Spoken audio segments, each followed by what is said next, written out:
the Beast of Bolam Lake. Welcome, my dear friend. Tonight, I have a tale to tell, a story that seeps through the mist of time, an age-old legend that has lingered like whispers on the cool breeze drifting over Bolam Lake. Picture this, a secluded, moonlit lake in Northumberland, shrouded in silence, save for the occasional hoot of an owl or the rustling of leaves. Many have come to know this place for its beauty, but few are aware of its mysteries buried deep within its woods and waters. This is a tale of strange encounters, of villagers who swear they've seen something they can't explain, a creature, elusive and fearsome, that seems to appear only to those who seek it the least. As I unravel this tale, picture yourself there among the mist-covered trees, the still waters glistening under the moonlight. Each chapter will take you deeper, drawing you close, like a friend leading you by candlelight through a labyrinth of secrets. But be warned, the longer you listen, the harder it will be to turn away. For there are layers to this tale, moments of peace and wonder, but also shadows where mysteries lie hidden. Rest assured, I am here to guide you gently as we drift further and further into the mystery of Bolam Lake. The arrival at Bolam Lake. Picture a serene twilight descending over the Northumberland countryside. Bolam Lake is nestled here, a hidden gem, surrounded by woods so dense that even the daylight struggles to break through. The people of the nearby village know it well, often visiting its banks for a moment of peace.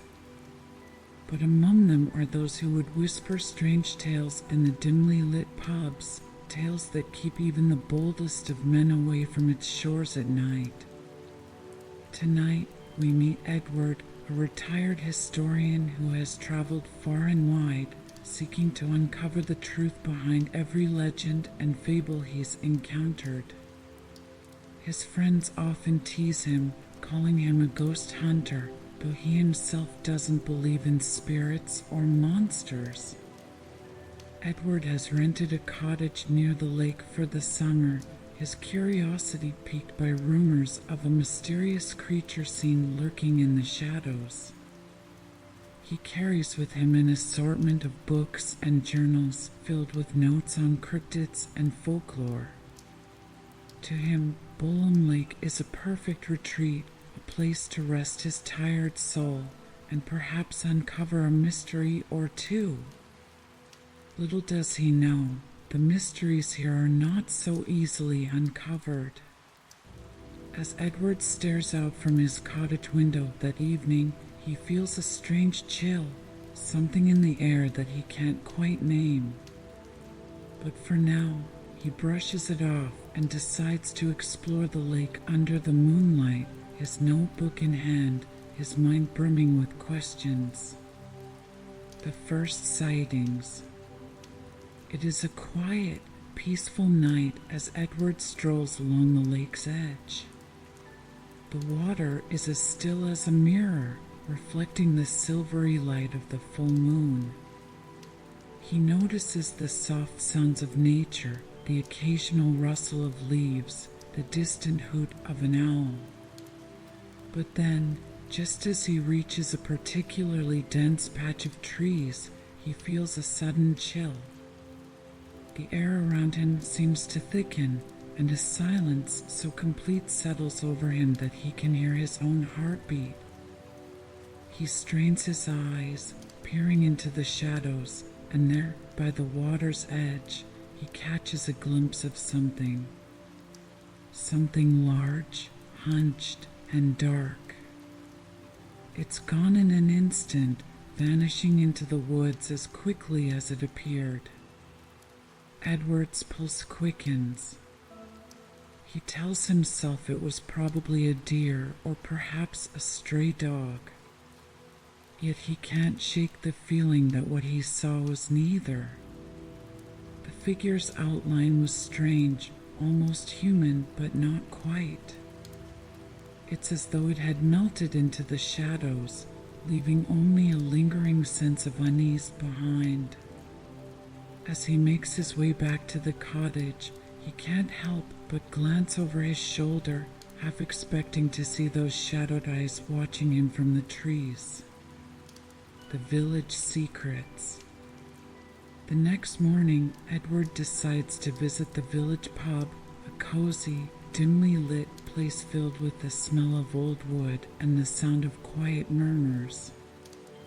He orders a pint and strikes up a conversation with the locals, eager to hear more about the creature rumored to haunt Bolam Lake.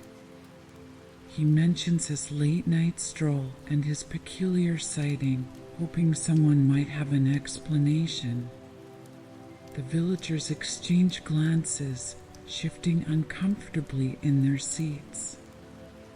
Finally, an older man named Thomas, with graying hair and a serious expression, leans in.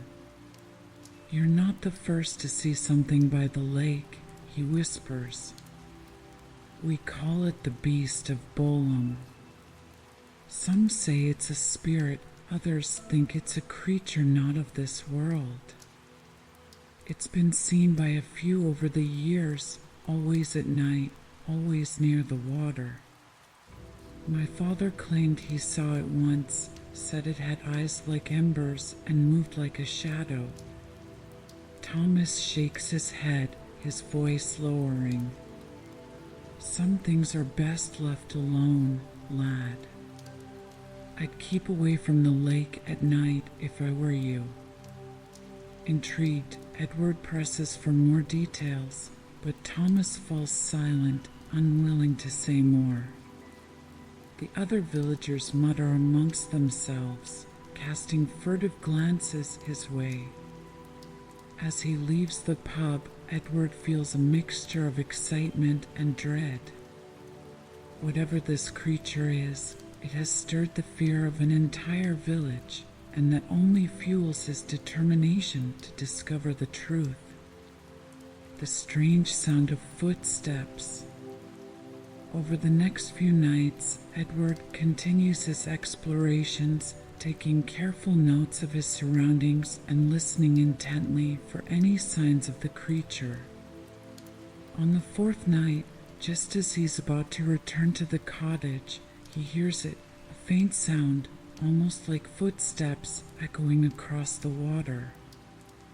He freezes, listening intently. The footsteps are slow, deliberate, and seem to be coming closer. He turns, scanning the tree-line, but there's nothing there. And yet, the footsteps continue, growing louder until they stop abruptly, leaving an eerie silence in their wake. Edward's heart races as he realizes he is alone in the woods, far from the safety of the village. He hastens back to his cottage, glancing back over his shoulder every few steps, half expecting to see a figure lurking in the darkness. That night, he sleeps uneasily, haunted by the sound of those footsteps, wondering who or what was watching him. The old journal. The next morning, Edward decides to visit the village library in search of any old records or local stories that might shed light on the creature. As he sifts through dusty books and faded newspapers, he comes across a leather-bound journal hidden at the back of a shelf.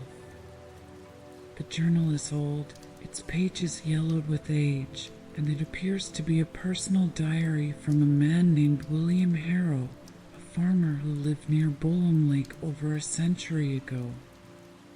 Edward's hands tremble with excitement as he begins to read. The entries describe strange sightings near the lake, shadows that moved on their own, strange noises in the night, and, finally, a terrifying encounter with a creature that Harrow could only describe as a beast of shadows.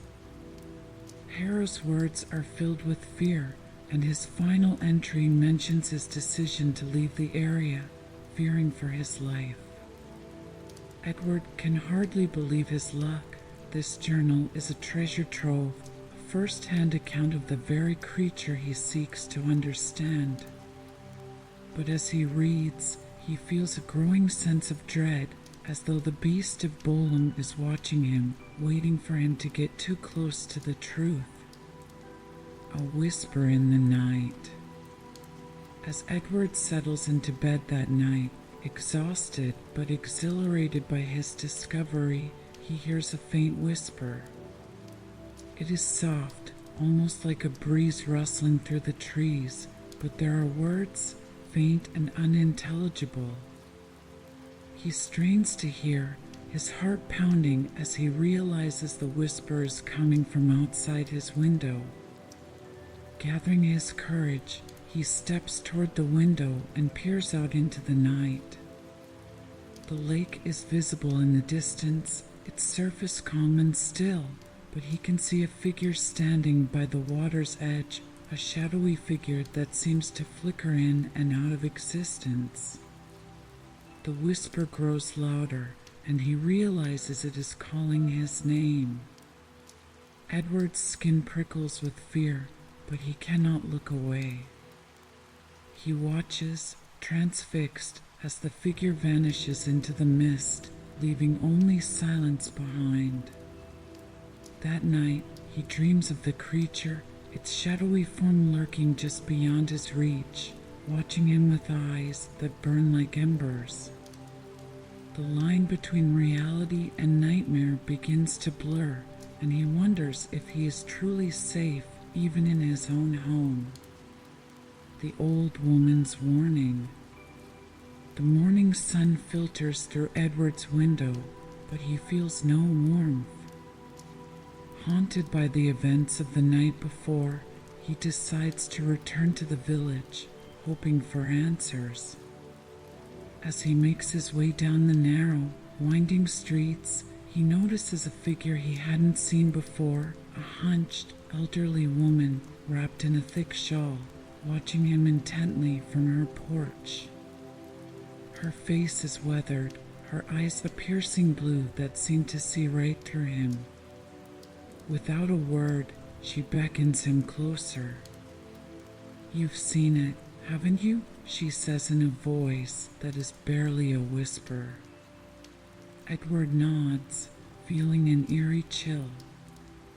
"They call it a beast, but it's older than that," she mutters, glancing around to ensure no one is listening. "They say it was here before the lake, before the village. It was once a protector, a guardian of these woods. But something happened, something dark, and now it roams, lost, unable to find peace." Edward listens, hanging on her every word. "What happened?" he asks, his voice hushed, as if speaking too loudly might disturb the creature itself. The old woman's gaze hardens. "A betrayal," she whispers, "and a curse. Long ago, someone tried to claim these lands, to control them. But they didn't understand the forces at work here. The lake hides secrets, Mr. Edwards. Secrets that shouldn't be disturbed." He thanks her, though her warning only deepens his resolve. He feels the pull of the lake, as though it's calling him, drawing him closer to a mystery he can't quite resist. The hidden cave. That evening, Edward returns to Bolam Lake, feeling a strange determination. Following the shoreline, he stumbles upon a small, hidden path leading away from the water. It's overgrown and barely visible, as though it hasn't been walked in years. Guided by intuition, he pushes through the brambles, coming to a clearing where he finds the entrance to a cave, half hidden by vines and thick moss. The air is heavy, and an unnatural silence hangs around him as he steps inside. The cave walls are damp, etched with strange symbols that seem ancient, far older than the village itself. Edward traces the markings with his fingers, feeling a chill run through him. He senses that this place has witnessed dark rituals, events long buried and forgotten. And there, deep within the cave, he finds a small altar, a circle of stones surrounding a pile of dried, crumbling herbs and charred bones. Suddenly, a shiver runs down his spine. He isn't alone. The hairs on the back of his neck rise as he turns, certain he saw a shadow move just beyond the cave's mouth. He holds his breath, waiting, but the shadow is gone, leaving only silence. With his heart pounding, he hastily makes his way back, feeling the weight of 1,000 untold stories pressing down on him. The legend unfolds. That night, Edward combs through the old journal he found in the village library, feeling a growing sense of urgency. As he turns the pages, he uncovers fragments of a local legend, a story of betrayal and a tragic love that led to a curse upon the lake. The journal speaks of a young woman, Ada, who fell in love with a wanderer, a stranger who was shunned by the villagers. The young man, it seems, was accused of witchcraft, and the villagers, driven by fear, forced him to flee. But in the shadows of Bolam Lake, his spirit remained restless and vengeful. The curse took root, binding him to the lake and transforming him into a creature that would guard its waters eternally, but with a heart blackened by sorrow and betrayal. As Edward reads, he feels a pang of empathy for this creature, this lost soul forever bound to a place that once symbolized love, but had become a prison. It dawns on him that the villagers' fear may have fueled the curse, giving it strength, turning legend into reality. The encounter at dawn. Unable to sleep, Edward decides to take one more walk down to the lake, just as dawn breaks. The first light of morning is soft, casting a golden glow over the water, but the lake itself seems eerily still, as if holding its breath. He stands at the shore, watching, feeling as though something is about to happen. And then, out of the corner of his eye, he sees it, a figure standing on the opposite shore. It's the same shadowy form he glimpsed before, hunched and cloaked in darkness, but now, in the early light, he can make out faint details. The figure has a face, human yet twisted, with eyes that burn like dying embers. The creature's gaze meets his, and for a brief moment, Edward feels an overwhelming sadness, a sorrow that seems to pierce through him. The figure doesn't move, doesn't speak, but Edward feels its presence like a weight upon his chest. Then, as the sun rises fully, the figure begins to fade, dissolving into the mist, leaving only the silence of the lake behind. The Pact of Shadows. Haunted by the encounter, Edward returns to the village, where he seeks out the old woman again. She listens patiently as he recounts his experience, her expression grave. "You've seen its face," she says softly. "It has chosen you, Mr. Edwards. The beast doesn't appear to just anyone. You must tread carefully now. It may seek something from you." "What could it want?" Edward asks, his voice barely a whisper. The old woman hesitates. "A way out. You see, The curse binds it to this place, but it needs someone willing to break it. If you're not careful, it might seek to pass that burden on to you. Edward is silent, weighing her words. Part of him is tempted to leave, to abandon his quest and return to the safety of his own life. But he knows he cannot turn back now. He is too deeply entwined in the mystery, drawn to the creature's sorrow and pain as though it mirrors something within himself. The night of reckoning. That night, Edward prepares himself, gathering supplies, candles, chalk, and herbs he found at the library. He decides to perform a ritual he discovered in the old journal, hoping to contact the spirit and perhaps understand what it needs. He returns to the cave, feeling the weight of centuries of secrets pressing down upon him. With the candles lit and the chalk marking a protective circle, he speaks the words he found in the journal, calling upon the spirit, offering it peace. The air grows thick, heavy with an unseen presence.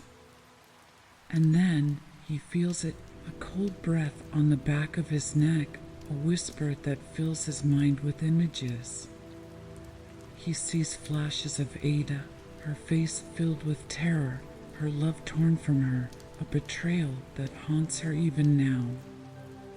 Then the vision fades, leaving Edward breathless, filled with a sense of the creature's profound sorrow.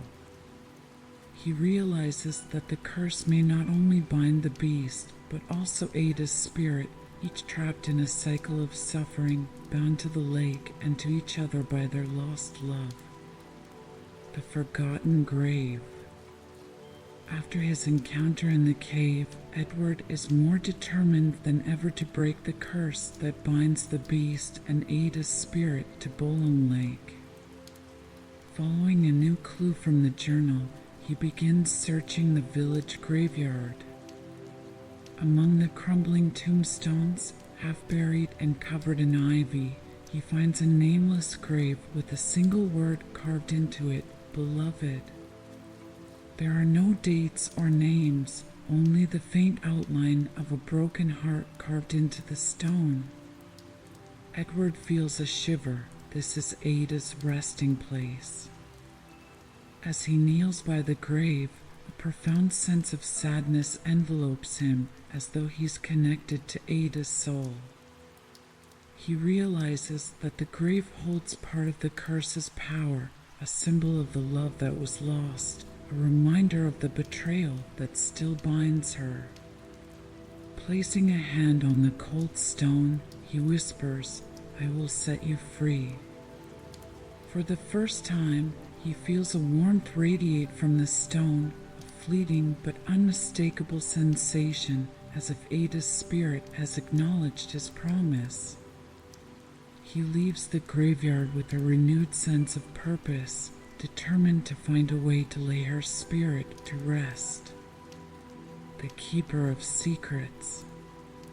Returning to the village library, Edward meets Mrs. Hawthorne, the librarian.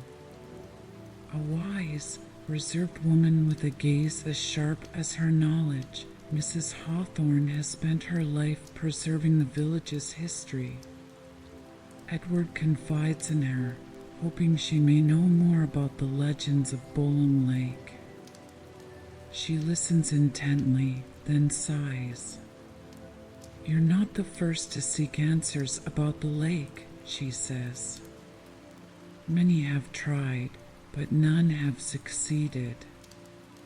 The curse is ancient, as old as the trees that surround it." Edward leans forward, sensing that she knows more.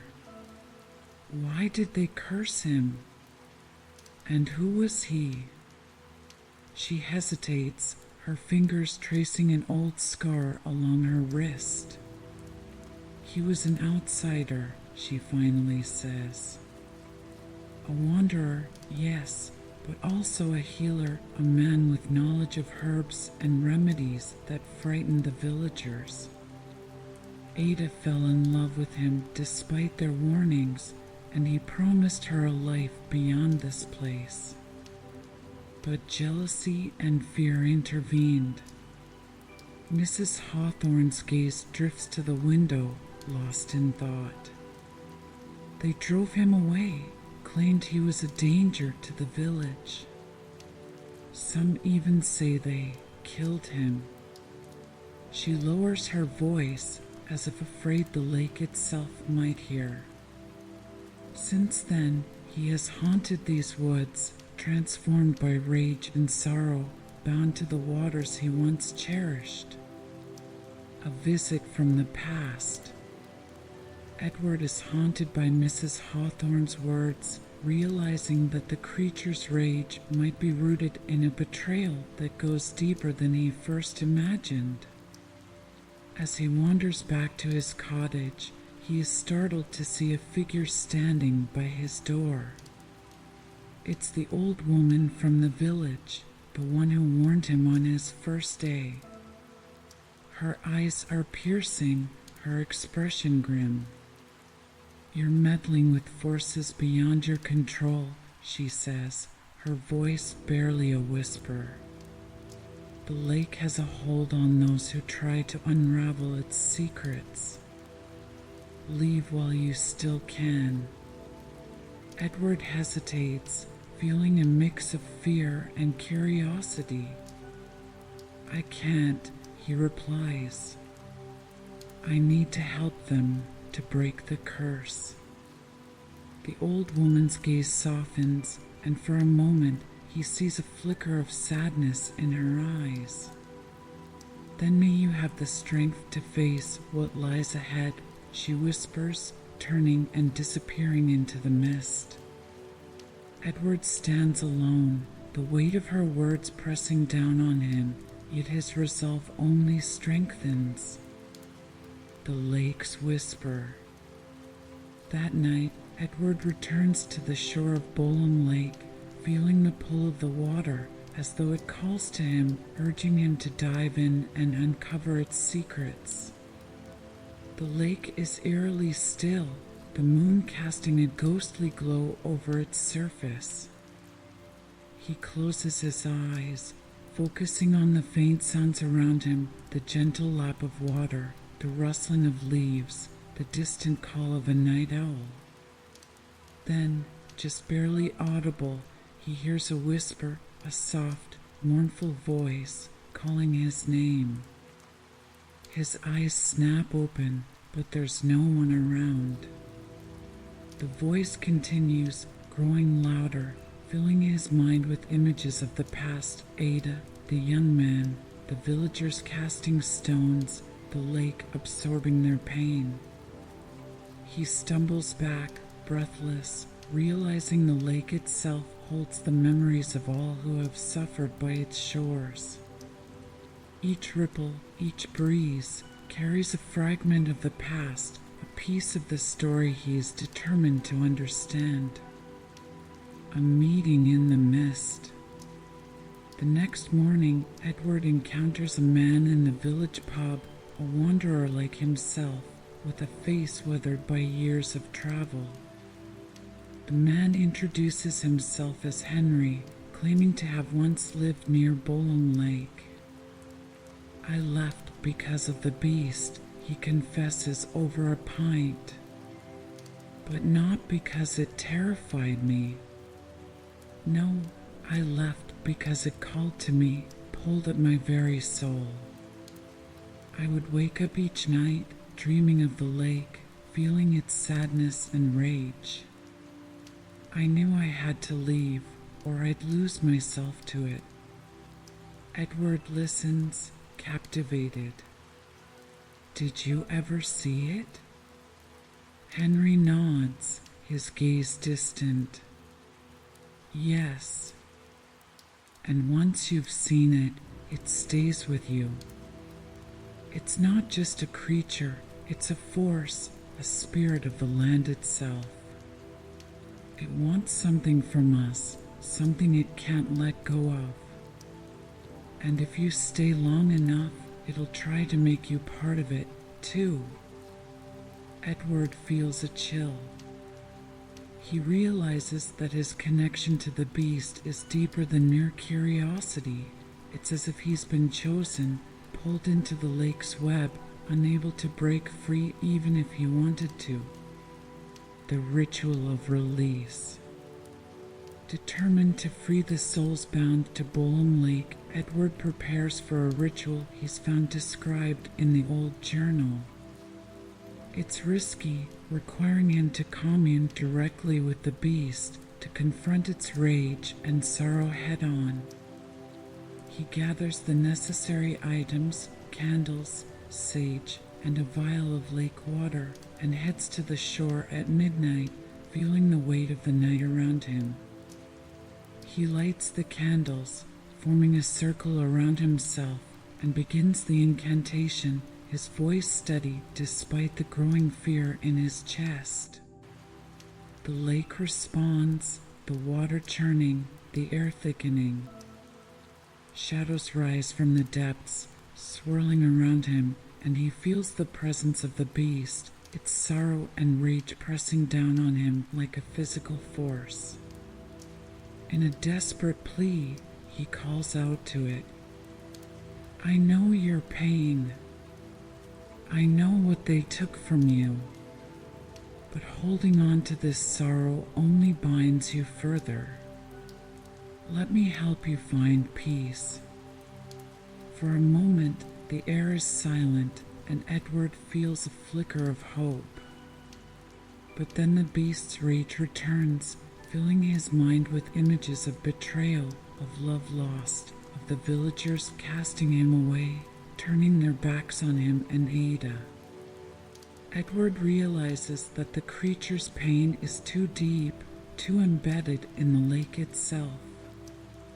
Yet he doesn't give up. In a moment of inspiration, he begins to speak not to the beast, but to Ada, calling out to her spirit, telling her that she doesn't have to suffer, that she can be free, that her love will endure beyond the curse. The lake quiets, the shadows fade, and for the first time, he feels a gentle presence, a warmth that envelopes him as though Ada's spirit is finally at peace. The beast's rage subsides, leaving only silence. The silence after. The morning after the ritual, Edward wakes to a strange quiet around the lake. The usual sounds, the soft croak of frogs, the rustling leaves, the gentle lap of water, are absent, as if the very soul of the lake has gone silent. For the first time since he arrived, he feels the eerie stillness, the oppressive weight lifted slightly. It's as if something has changed, yet he knows his task is far from over. He wanders the shore, watching the water, which now seems darker and more placid, as though hiding secrets even deeper within. His thoughts drift back to Ada's spirit, the gentle warmth he'd felt at the end of the ritual. He senses she's at peace, but he knows the beast's sorrow remains, lingering like a stone waiting to break. Lost in thought, he barely notices Mrs. Hawthorne approaching. Her face is pale, her eyes wide with something between fear and awe. "You did something, didn't you?" she asks, her voice low and trembling. "I felt it, a shift, a release. The lake, it feels different." Edward nods, unsure of what to say. "I tried to help Ada. I think I may have freed her spirit. But the beast's curse is still strong. It's as if his rage has deepened." Mrs. Hawthorne places a hand on his shoulder. "Sometimes, to end a curse, one must confront it directly. There are secrets here, Edward, secrets buried not just in the lake, but in the people who live here. Perhaps it's time you sought the truth, not just from the lake, but from those who guard its mysteries. Echoes of the past. That night, Edward returns to his cottage and pores over the journals once more, looking for anything he might have missed. As he turns each yellowed page, the story of Ada and the beast comes alive again. There are mentions of an old ritual, a ceremony that can sever the ties binding souls to this world. The ritual requires not only courage, but the strength to confront one's deepest fears, and he realizes he may not be able to face it alone.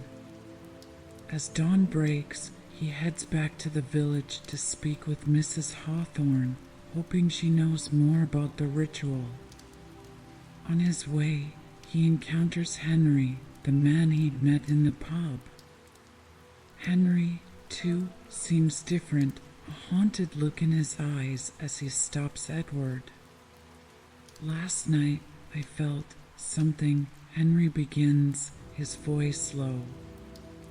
A sense of calm, like a storm that had passed.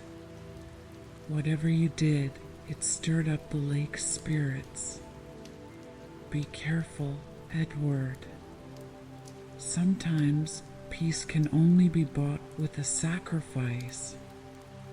Edward considers Henry's words, feeling the weight of the task ahead. He knows now that the ritual may demand more than he's prepared to give, but his resolve is firm. He's determined to break the curse and free the beast and Ada once and for all. The ritual of severance. Mrs. Hawthorne leads Edward to an ancient stone circle hidden deep within the forest, a place she calls the Grove of Souls. The stones are covered in moss, their surfaces etched with symbols from an age long forgotten. She explains that the ritual must be performed here, where the barriers between the living and the dead are thin, where the veil separating realms can be lifted. As they prepare, she warns him of the dangers. The beast's rage is powerful, Edward. When you call to him, he will come.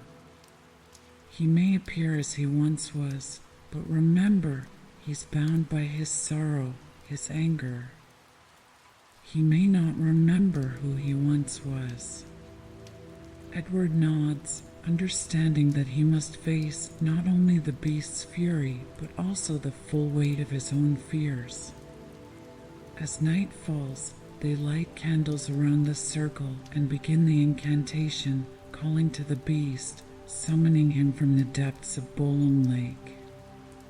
The air grows thick, and a chill settles over the grove as a figure materializes within the circle, shadowy and formless at first, then solidifying into a tall, imposing man with piercing eyes filled with anguish. The beast has arrived. The beast's story. For the first time, Edward faces the beast, who now appears more human than creature. His face is drawn, his expression one of torment and sorrow. "Why have you summoned me?" he asks, his voice a low rumble, as though the lake itself speaks through him. Edward steps forward, feeling a strange sense of calm. "I know your pain, your love for Ada. I know what they did to you, how they cast you out, how they feared you. I want to help you find peace." The beast's eyes narrow, a flicker of anger crossing his face. "Peace? They took everything from me. Ada was all I had, and they took her from me. You think words can undo that pain?" Edward holds his ground. "Perhaps not. but Ada's spirit deserves rest. She's trapped here, bound by your grief and anger. Release her and let her spirit be free. For a moment, the beast's face softens, a trace of sadness replacing the fury. Ada, she was my light, and I am her shadow. His voice falters as though he's struggling to hold on to his anger. Edward realizes the beast's sorrow is too deep, too intertwined with the lake, and understands that breaking the curse will require not just words, but a profound act of forgiveness. The price of forgiveness. Edward realizes that the ritual alone may not be enough. He must offer the beast something to sever his bond with the lake, something powerful, a token of sacrifice. With a heavy heart, Edward offers his own memories of Ada, the images he's carried in his mind from reading her journal, the memories that have become dear to him. He speaks to the beast, offering these memories as a bridge to let Ada's spirit move on. As he chants the final words of the ritual, he feels a strange pull, a lightness as his memories of Ada begin to fade, slipping away like smoke. The beast watches, a mixture of sadness and acceptance in his eyes, realizing that someone has finally offered him the gift of release. With a deep, sorrowful sigh, the beast closes his eyes, and a gentle wind stirs through the grove. Ada's spirit appears briefly, her gaze meeting the beast's as she whispers, "Thank you." The beast nods, a look of peace crossing his face as he and Ada's spirits dissolve, leaving only the silent, empty grove. Edward falls to his knees, exhausted, feeling the emptiness where his memories of Ada once were, knowing he's lost something precious, but having gained a peace he could never fully understand. The dawn after. The next morning, Edward returns to Bolam Lake. The water is calm, the air clear. For the first time, he feels a sense of calm, as though the lake has finally let go of its sorrow. The villagers notice the change too. There's a renewed warmth in the air, a lightness that hadn't been there before. Mrs. Hawthorne meets him by the shore, her expression soft. "You did it," she says, her voice filled with awe. "The curse is broken." Edward nods, feeling both joy and sorrow. He realizes that the lake, the beast, and Ada are now part of him, their memories woven into his own story. He takes one last look at the lake, knowing he's fulfilled his purpose. The journey home. Edward stands on the quiet shores of Bolam Lake, the stillness a stark contrast to the turmoil he experienced here. He feels like a different man, a stranger to himself, yet filled with a strange peace. The memories he sacrificed remain in fragments, distant and fading, but the weight of the lake's sorrow has lifted.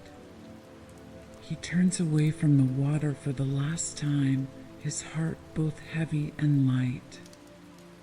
As he walks through the village one last time, he's greeted with nods and soft smiles from those who have long watched over the lake's secrets. Henry, who had once warned him of the dangers, tips his hat, respect etched in his eyes. Mrs. Hawthorne approaches him quietly, slipping a small, bound notebook into his hand. "Keep this," she whispers. "It's a record of the lake's lore, one that we pass on to those who've truly known it. The lake will remember you, Edward. This is your story now, too." Edward accepts the notebook with reverence. It feels like a piece of his journey, something to anchor him as he leaves this place that has forever marked him. Whispers of the past. On the train ride home, Edward opens the notebook Mrs. Hawthorne gave him. The pages are filled with notes, sketches, and tales of those who, like him, dared to connect with Bolam Lake. There are drawings of the lake under moonlight, images of shadowed figures, sketches of symbols, and notes on the rituals that have passed through generations. He can almost feel the spirits of these people beside him, their hands lingering over the pages, each soul leaving a small part of themselves in the book. As he reads, he senses that his own story is now interwoven with theirs, a guardian of the lake's mysteries, even from afar. A section catches his eye, written in an old-fashioned, swirling script. It's a passage on the nature of forgiveness and the delicate art of letting go. The words resonate with him, echoing his encounter with the beast and Ada, and he realizes that the notebook is more than a relic, it's a guide for his own healing. A restless night.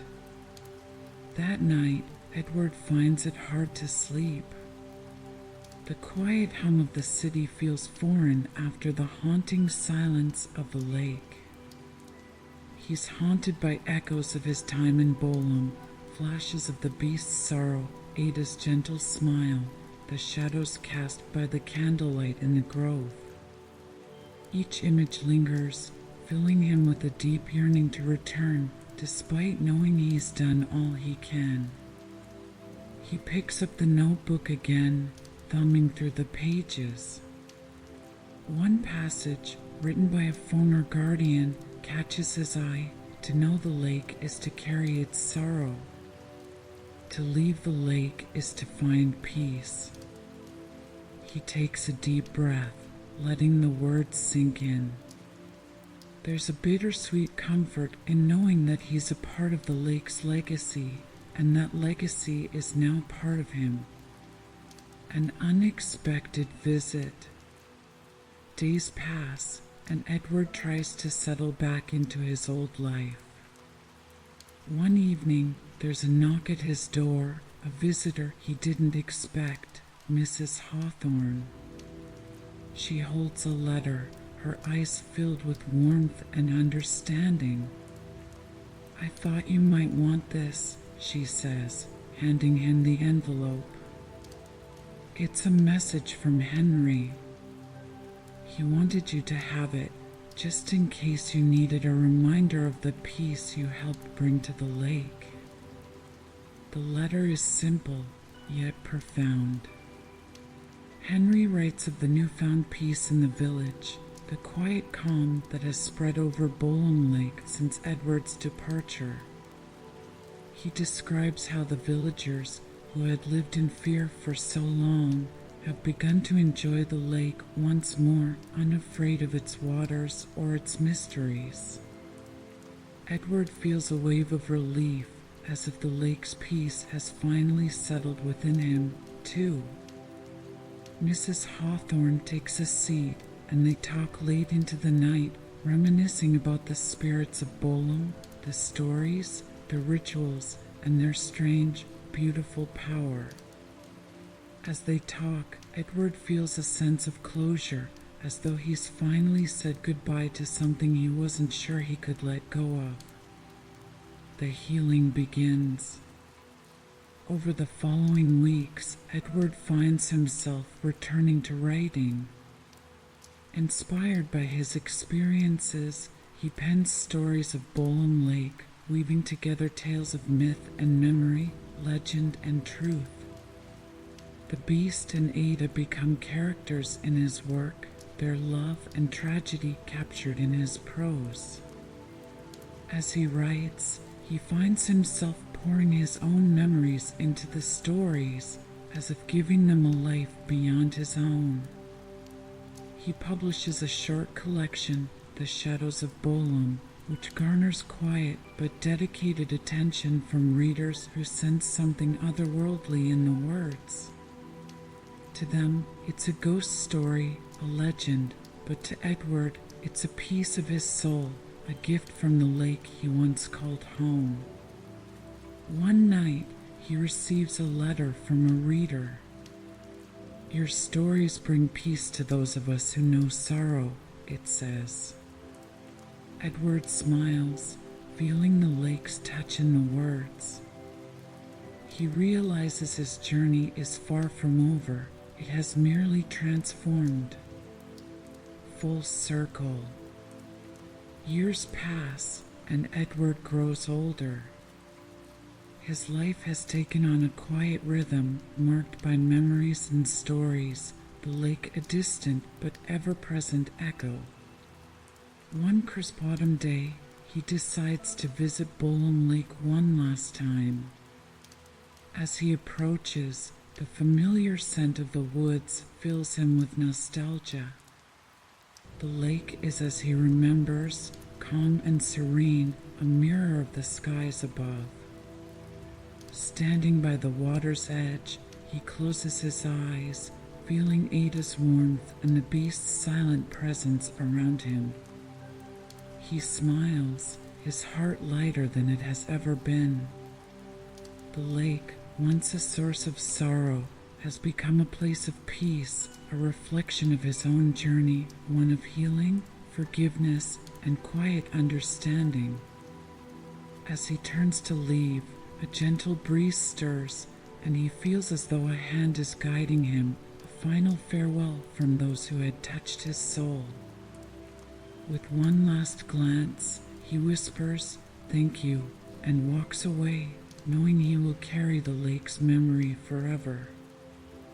The end.